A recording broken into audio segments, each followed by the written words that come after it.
बंधु परवर, जल्द ही शारदीय नवरात्र आरंभ हो रहे हैं।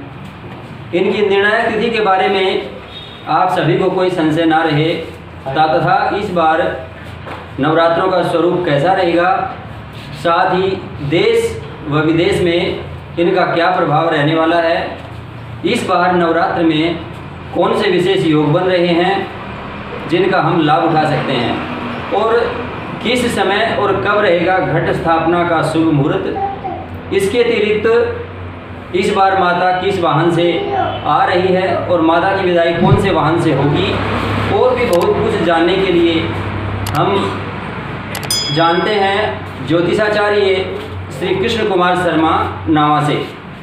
आचार्य जी प्रणाम। आयुष्मान भाव।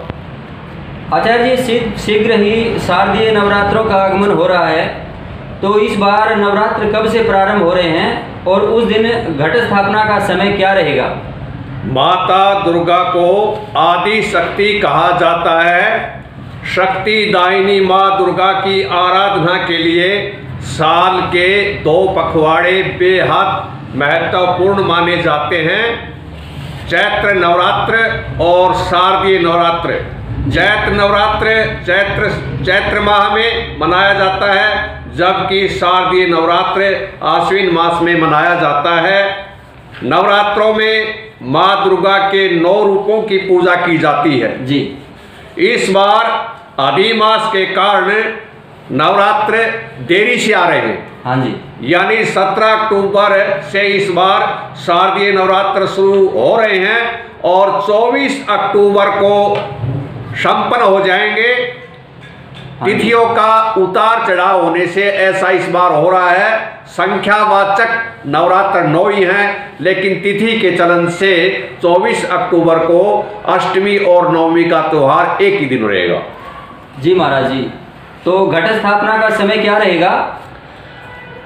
घट स्थापना का शुभ मुहूर्त ब्रह्म मुहूर्त ही शास्त्रों में कहा गया है। देवी पुराण में सूर्योदय कालीन समय से ही घट स्थापना का मुहूर्त श्रेष्ठ माना गया है, परंतु इस बार चित्रा नक्षत्र चल रहा है, अतः चित्रा नक्षत्र के पूर्व भाग को छोड़कर उसके बाद घट स्थापना करना शास्त्र सम्मत रहेगा। और ये समय सुबह 7:15 से 9:02 तक का समय कलश स्थापना के लिए उत्तम रहेगा। 17 अक्टूबर को जी। इसके अलावा जो भगत किसी कारणवश सुबह कलश स्थापना न कर पा रहे हो तो उनके लिए अभिजीत मुहूर्त और इसके अलावा दोपहर 11:51 से शुरू होने वाला सर्वार्थ सिद्धि योग में भी कलश स्थापना कर सकते हैं। जी। घट स्थापना का संक्षिप्त विधान बताने की कृपा करें। घट स्थापना में वेदी बनाने के लिए काली अथवा बालू मिट्टी से वेदी बनाने का विधान है। हाँ जी। मिट्टी से बनी वेदी, उसमें जौ बोए जाते हैं। हाँ जी। धान्यों में जो श्रेष्ठ बताए गए हैं, जो शक्तिवर्धक, हाँ जी, तथा पूजा क्रम के साथ साथ हरियाली के प्रतीक भी हैं। तांबे अथवा मिट्टी का कलश में वेदी स्थापित करके उस पर तांबे अथवा मिट्टी के कलश को वेदी पर स्थापित करके उसमें श्रीफल नारियल रखना चाहिए। और संक्षिप्त स्वरूप घट स्थापना का यही है। जी महाराज जी, तो इस बार नवरात्र में क्या कोई विशेष योग बन रहे हैं। हाँ, नवरात्रों में विशेष संयोग बन रहे हैं। इस बार नवरात्र में तिथि बार और नक्षत्रों के संयोग से लगभग हर दिन शुभ मुहूर्त बन रहे हैं। तो शुभ मुहूर्त कौन कौन से बन रहे हैं, क्या 1-2 का नाम बताओगे। हाँ, नवरात्र में सर्वार्थ सिद्धि योग, त्रिपुष्कर और रवि योग, इस प्रकार के योग नए काम की शुरुआत के लिए उत्तम कहे गए। तो सभी योग में एक ही फल है या फिर अलग अलग योग के लिए? नहीं, अलग अलग योगों का अलग अलग फल मिलता है। जैसे 17 अक्टूबर को सर्वार्थ सिद्धि योग, हाँ जी, 18 अक्टूबर को होने वाला योग उसका नाम है त्रिपुष्कर योग, 19 अक्टूबर को सर्वार्थ सिद्धि योग भी और उसके साथ साथ रवि योग भी विद्यमान रहेगा। 21 अक्टूबर को रवि योग, 24 अक्टूबर को सर्वार्थ सिद्धि योग और 25 अक्टूबर को रवि योग, जिस दिन दशहरा है। इन योगों से हमारे दर्शक कुछ लाभ उठा सके, ऐसा तो उनको क्या क्या करना चाहिए, थोड़ा सा संक्षिप्त रूप में बताओ। हाँ, इससे दर्शक लाभ उठा सकते हैं। इस प्रकार के योग कभी कभी तिथि नक्षत्र वार के संयोग से बनते हैं और जिस योग का जैसा नाम है उसका फल उसी के अनुसार मिलता है। इन दिनों में किसी भी नए काम की शुरुआत करना, वाहन, नवीन वाहन, संपत्ति, आभूषण, कपड़े, बर्तन, इलेक्ट्रॉनिक चीजें जी खरीदारी करने के लिए उत्तम मुहूर्त है। तो सर्वार्थ सिद्ध योग से आपका क्या अभिप्राय है? सर्वार्थ सिद्ध योग का सीधा अर्थ है सभी कार्यों को निष्पादन करने हेतु श्रेष्ठ दिन। जी, तो इस बार माता का वाहन क्या रहेगा?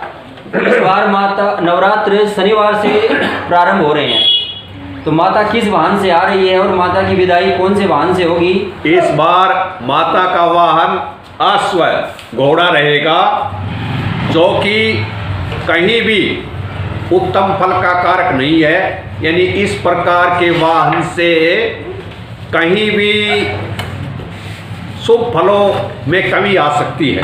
हाँ जी, हाँ जी, अच्छा। और माता हाथी के वाहन से विदाई ले रही है। हाँ जी, इसका तात्पर्य यह है कि किसानों के लिए खुशखबरी देने वाली है। यानी शरद ऋतु में बार बार मावठ के योग बनेंगे, विशेष करके मध्य जनवरी। मावठ से क्या अभिप्राय हुआ? मावठ से अभिप्राय है यत्र तत्र सर्वत्र अच्छी वर्षा का योग, अच्छी बारिश अच्छी होगी। हाँ, विदाई हाथी से हो रही है, मध्य जनवरी में अच्छी बारिश। आगमन जब घोड़े पे हो रहा है तो उसका साधक पे तो कोई दुष्प्रभाव नहीं होने वाला।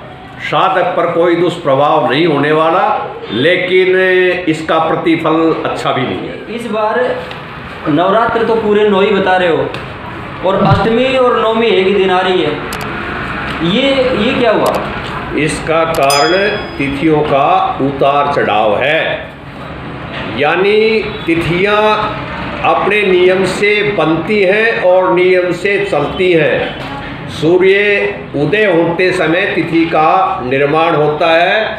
24 अक्टूबर को सुबह 6:57 तक अष्टमी है और उसके बाद नवमी तिथि शुरू हो जाएगी। यानी 2 तिथियां एक ही दिन में आ रही हैं, इसलिए अष्टमी और नवमी की पूजा एक ही दिन होगी, जबकि आगामी दिन नवमी सुबह 7:40 तक ही रहेगी और उसके बाद में 10वीं तिथि का आरंभ हो जाएगा। इस बार तिथियों का उतार चढ़ाव होने के कारण दशहरा पर्व 25 अक्टूबर को मनाया जाएगा, जबकि नवमी का पूजन 24 अक्टूबर को ही होगा। नवमी का और अष्टमी का भी 24 को ही होगा। हाँ, दोनों तिथियों का एक ही दिन समापन होगा और देवी पुराण के अनुसार इस प्रकार का समापन होना शुभ माना जाता है। जी आचार्य जी, धन्यवाद।